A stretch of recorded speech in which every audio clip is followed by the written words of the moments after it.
Cette vidéo reprend la correction des exercices de cinématique du dossier de révision de l'examen de juin. Pour trouver l'exercice qui t'intéresse, il te suffit de scroller la vidéo en regardant en haut à gauche pour trouver le numéro correspondant. Dans cet exercice, nous avons un graphique de la position en fonction du temps d'une particule. On nous demande de déterminer l'équation de la droite. On nous demande aussi à quel instant la particule aura comme position x égale 0. Et enfin, on nous demande de quel type de mouvement s'agit-il, ainsi que son accélération. Nous savons qu'en mathématiques, l'équation d'une droite est toujours donnée par la relation y est égale à ax plus b. Ici, y fait référence à l'ordonnée. Nous remarquons que sur l'ordonnée, nous avons une position, donc x est égal à a. A correspond à la pente que nous allons bientôt déterminer. Sur l'axe des abscisses, nous remarquons que nous avons le temps. Et enfin, le b correspond à la valeur de l'ordonnée lorsque l'axe des x, donc les abscisses, vaut 0. Nous regardons lorsque les abscisses, donc sur l'axe mathématique x, nous sommes sur 0, et nous remarquons que l'ordonnée vaut ici 20. Maintenant, concentrons-nous sur la pente. La pente en mathématiques est obtenue par la relation y2 moins y1 sur x2 moins x1. Nous avons vu que ce graphique, en ordonnée, c'était une position, et en abscisse, c'était un temps. Donc, une position sur un temps, c'est une vitesse. La pente de cette droite correspond donc à la vitesse en physique. Et nous allons donc avoir x2 moins x1 sur t2 moins t1. Il s'agit maintenant de prendre deux points remarquables. Le plus simple est de prendre l'origine. Donc, nous constatons que lorsque t vaut 0, x vaut 20. Ensuite, nous pouvons par exemple utiliser le point 4, 12. Donc, lorsque le temps vaut 4, on remarque que la position vaut 12. Notre calcul de pente devient donc 12 moins 20 sur 4 moins 0. Et nous trouvons comme valeur de vitesse moins 2 mètres par seconde. Nous avons maintenant tout pour compléter notre équation. La position est égale à moins 2 fois le temps plus 20. On nous demande maintenant de déterminer à quel instant x, donc la position, sera nulle.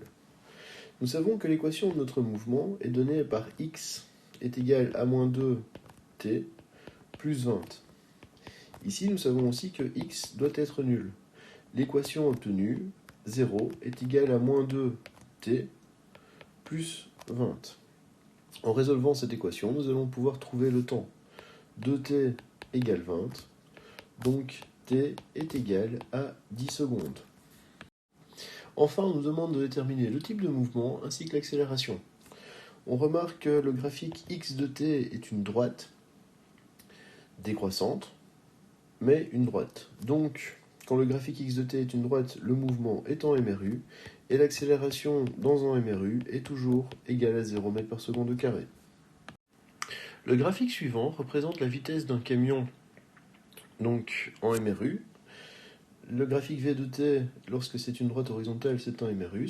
Ça signifie que la droite bleue représente la vitesse du camion au cours du temps, ainsi que celle d'un automobiliste en fonction du temps. Donc, puisque la bleue représente le camion, forcément la verte va représenter l'automobiliste.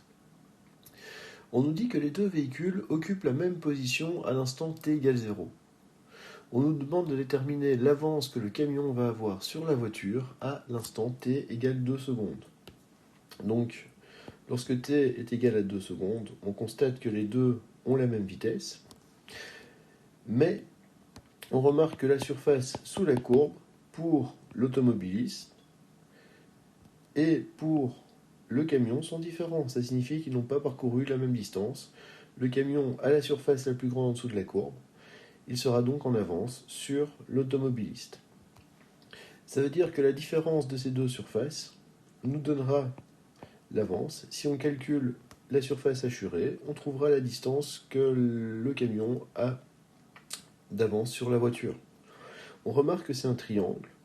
Donc la distance correspond à la surface de notre triangle, à savoir base fois hauteur divisé par 2. On remarque que la base vaut 2. La hauteur, donc, c'est cette partie ici, où on passe de 5 à 15. Donc si on veut déterminer la valeur de la hauteur, 15 moins 5. Le tout divisé par 2, et on trouve comme avance 10 mètres. Une voiture peut atteindre, en partant du repos, une vitesse de 100 km/h en 4,6 secondes. On nous demande de déterminer son accélération. Commençons par indiquer les données. Nous savons que la vitesse de la voiture, donc la vitesse finale, est de 100 km/h. Elle obtient cette vitesse après 4,6 secondes, et elle part du repos, donc sa vitesse initiale vaut 0 m par seconde. Nous devons travailler dans les unités du système international. Nous allons donc devoir convertir les km/h en mètres par seconde. Pour rappel, il suffit de diviser la valeur en km/h par 3,6. Et on trouve comme valeur 27,77 mètres par seconde. Dans cet exercice, la vitesse varie au cours du temps. Donc, il s'agit d'un MRUV. Pour pouvoir résoudre tous les exercices sur les MRUV, il est conseillé de travailler avec les deux équations suivantes. D'une part, la distance parcourue est égale à la vitesse initiale fois le temps, plus l'accélération fois le temps au carré divisé par 2. Et d'autre part, la valeur de la vitesse à un instant précis est égale à la vitesse initiale plus l'accélération fois le temps. Lorsque nous avons indiqué les deux équations, il suffit de remplacer par les valeurs que nous connaissons. Donc delta x, nous l'ignorons. Nous savons que la vitesse initiale, c'est 0, et le temps, 4,6. L'accélération nous est inconnue, et le temps, c'est 4,6. Le tout est divisé par 2. Alors, au niveau de la vitesse, nous savons que la vitesse atteinte par la voiture vaut 27,77. Sa vitesse initiale, c'est 0. L'accélération, c'est notre inconnu. Et le temps vaut 4,6. On constate que nous avons une équation à deux inconnus, la première. Il nous est donc impossible de la résoudre. En revanche, dans la seconde équation, nous n'avons qu'une seule inconnue. Nous allons pouvoir la résoudre.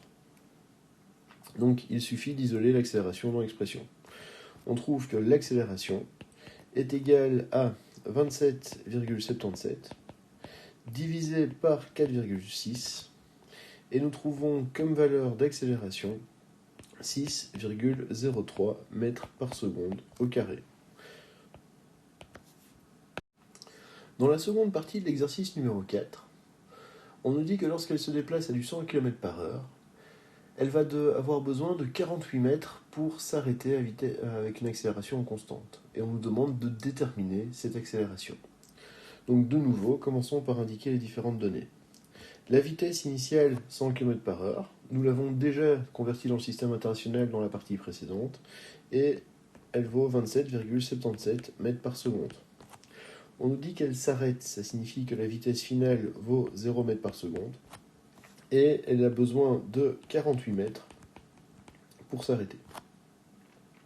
De nouveau, il s'agit d'un exercice avec la vitesse qui varie, donc d'un MRUV, puisque l'accélération est constante. De nouveau, nous allons retravailler avec les deux équations précédentes.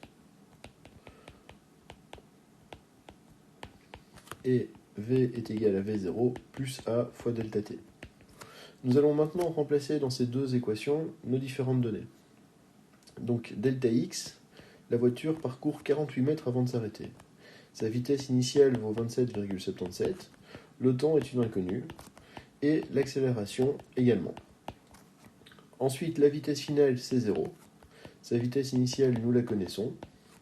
Et l'accélération et le temps sont deux valeurs qui nous sont inconnues. On remarque que dans la première équation, nous avons une inconnue, le temps, et une seconde inconnue, l'accélération.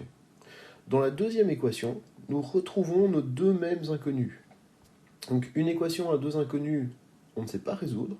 En revanche, un système de 2 équations à 2 inconnues, c'est faisable. C'est pour ça qu'il est vraiment très important de travailler avec des 2 équations en simultané. Alors, lorsque nous avons un système de 2 équations à 2 inconnues, le plus simple consiste à venir travailler dans l'équation la plus facile ou la plus courte, à savoir celle-ci. Et ici, on peut soit isoler l'accélération, soit le temps. Dans ce genre d'exercice, il est toujours vivement conseillé de venir isoler l'accélération. Donc nous allons isoler l'accélération dans notre seconde équation, et nous trouvons moins 27,77 divisé par delta t. Une fois que nous avons isolé notre accélération dans la seconde équation, nous allons pouvoir l'injecter dans la première. Et cette dernière va donc devenir 48 est égal à 27,77 fois delta t plus moins 27,77 sur delta t fois delta t au carré divisé par 2. On peut simplifier delta t et le carré. Et donc nous allons obtenir 48 est égal à 27,77 delta t moins 13,885 delta t. Il en ressort que 48 est égal à 13,885 delta t. Et nous trouvons la valeur de delta t, 3,45 secondes. Maintenant que nous avons trouvé la valeur du temps, on va pouvoir l'injecter dans l'expression de l'accélération pour calculer cette dernière.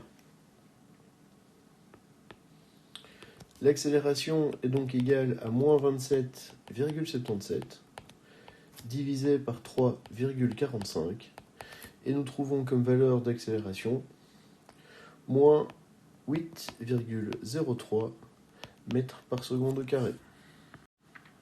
Dans cet exercice, nous avons un parachutiste qui saute dans un hélicoptère et on nous demande de déterminer la distance qu'il parcourt pendant 15 secondes s'il est en chute libre, donc s'il n'y a pas de force de frottement. Nous savons que dans le cadre d'une chute libre, l'accélération correspond à la constante de gravité, donc 10 mètres par seconde au carré. Et il tombe pendant 15 secondes. Donc la distance qu'il va parcourir est égale à g fois delta t au carré sur 2, ce qui nous fait 10 fois 15 au carré divisé par 2, et nous trouvons comme valeur 1125 mètres. Alors, dans cet exercice, nous avons un disque dur qui tourne dans le sens trigonométrique, à savoir comme ceci. Et il a une vitesse de rotation de 7200 tours par minute. On nous demande d'exprimer cette vitesse dans les unités du système international. Ici, il effectue un certain nombre de tours par minute, donc il ouvre un angle par minute, un certain angle par minute. Ça signifie que ce n'est pas une vitesse linéaire, mais une vitesse angulaire qui est exprimée. Donc, la vitesse angulaire donnée par l'énoncé, 7200 tours par minute. Dans le système international, on exprime la vitesse angulaire en radians par seconde. Nous savons qu'un tour, c'est 2π radians. Donc pour passer de tour à radian, il faut multiplier par 2π.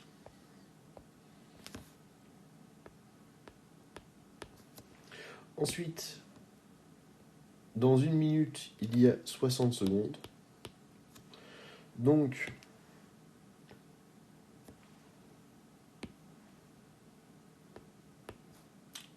les 7200 tours seront divisés par 60. Ce qui nous fait que les 7200 tours par minute correspondent à 7200 fois 2π divisé par 60 et on trouve comme valeur 753,98 radians par seconde. On nous demande ensuite si tous les points situés sur le rayon, donc ici, ont la même vitesse linéaire. Alors, ce n'est pas le cas. Tous les points situés sur un même rayon partagent la même vitesse angulaire. Nous savons que la vitesse linéaire est égale à la vitesse angulaire fois le rayon. Si on prend deux points, par exemple celui-ci et celui-ci, ils sont séparés par deux distances différentes du centre. Donc, ils ont la même vitesse angulaire, mais comme les distances qui les séparent du centre ne sont pas pareilles, ils auront des vitesses linéaires différentes. Pour finir, on nous demande de schématiser le vecteur vitesse à l'extrémité du rayon représenté. Nous savons que le vecteur vitesse est toujours tangent à la trajectoire. Donc, notre vecteur vitesse sera représenté à cet endroit-ci, perpendiculaire au rayon, et bien sûr orienté vers le haut de l'écran, puisque nous tournons dans le sens trigonométrique, donc comme ça.